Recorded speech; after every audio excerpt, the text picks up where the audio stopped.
मराठा तरुणांना उद्योजक बनवण्यासाठी मुख्यमंत्री देवेंद्र फडणवीस यांनी अण्णासाहेब पाटील आर्थिक विकास महामंडळ कार्यान्वित केलं।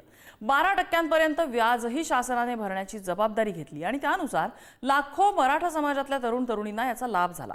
मात्र अण्णासाहेब पाटील आर्थिक विकास महामंडळाच्या नावाने तरुणांसह बँकांनाही गंडवल्याचा धक्कादायक प्रकार उघडकीला आलेला आहे।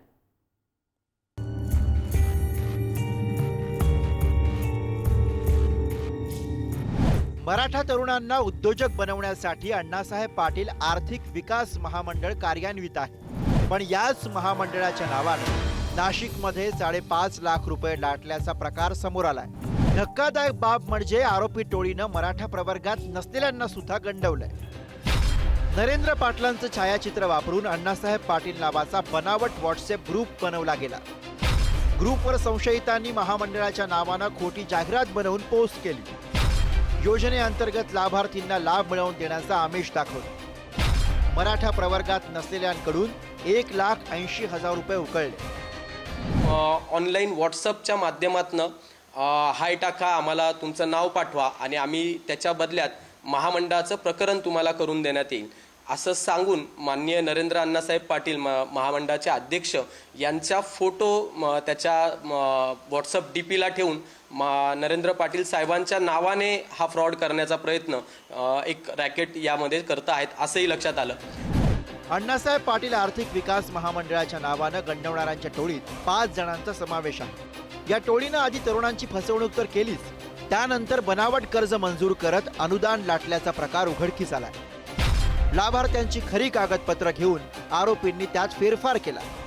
बनावट कागदपत्र महामंडळाच्या पोर्टलवर अपलोड करून पात्रता प्रमाणपत्र मिळवलं। पात्रता प्रमाणपत्राच्या आधारे बँकेत कर्ज प्रकरण सादर करण्यात आलं।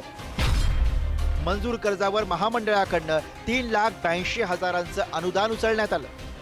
महादेव कोळी, धनगर, वंजारी यांसह इतर समाजातील व्यक्तींच्या नावानं लाभ उचलला। ज्या बँकेचे कागदपत्र जोडतो कर्ज मंजुरीचे, तर ते कर्ज मंजुरी बँकेने दिलेलीच नाही, म्हणजे बँकेच्या कागदपत्रीमध्ये पण घोटाळा आहे। आता हे ज्या वेळेला आम्ही स्वतः तपासलं त्यावेळेला आमच्या लक्षात आलं की हे फार मोठं सिरियस बाब आहे। बरं, हे फक्त प्रायमरी स्टेजवर नव्हतं, हे त्या ठिकाणी त्याला जवळजवळ 70-80,000, 90,000 किंवा 1 लाखापेक्षा जास्त व्याज परताना महामंडळाने पण दिलेला आहे। याचा अर्थ हा एक संघटित क्राईम किंवा संघटित गुन्हा आहे की ऑनलाईन पद्धतीने असल्यामुळे अपेक्षित आहे की याच्यामध्ये गैरव्यवहार होईल। कार्यालयात कागदपत्रांची हाताळणी करताना इतर समाजातील व्यक्तींच्या आडनावांचा समावेश आढळून आला आणि त्यामुळे या प्रकरणाला वाचा फुटली। अण्णासाहेब पाटील आर्थिक विकास महामंडळाच्या तक्रारीनुसार नाशिक पोलिसांनी गुन्हा दाखल केलाय। आरोपींच्या बँक खात्यातील व्यवहार, डिजिटल पुरावे आणि फसवणुकीसाठी वापरलेलं तंत्र यांचा बारकाईनं तपास केला जातोय।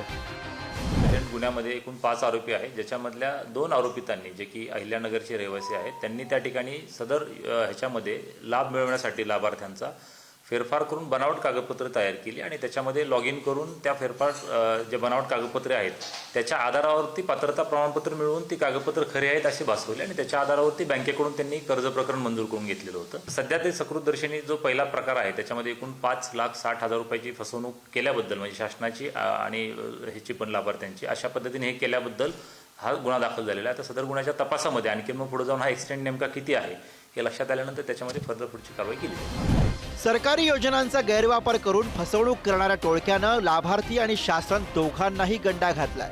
पण वेळेत हे प्रकरण उघड झाल्यामुळे शासनाची मोठी फसवणूक होण्यापासून रोखली गेली आहे। त्यामुळे आता पात्र प्रमाणपत्र आणि कागदपत्रांची पडताळणी करताना महामंडळाच्या कर्मचाऱ्यांनी डोळ्यात तेल घालून तपासण्याची गरज आहे। किरण ताजणे, पुढारी न्यूज, नाशिक।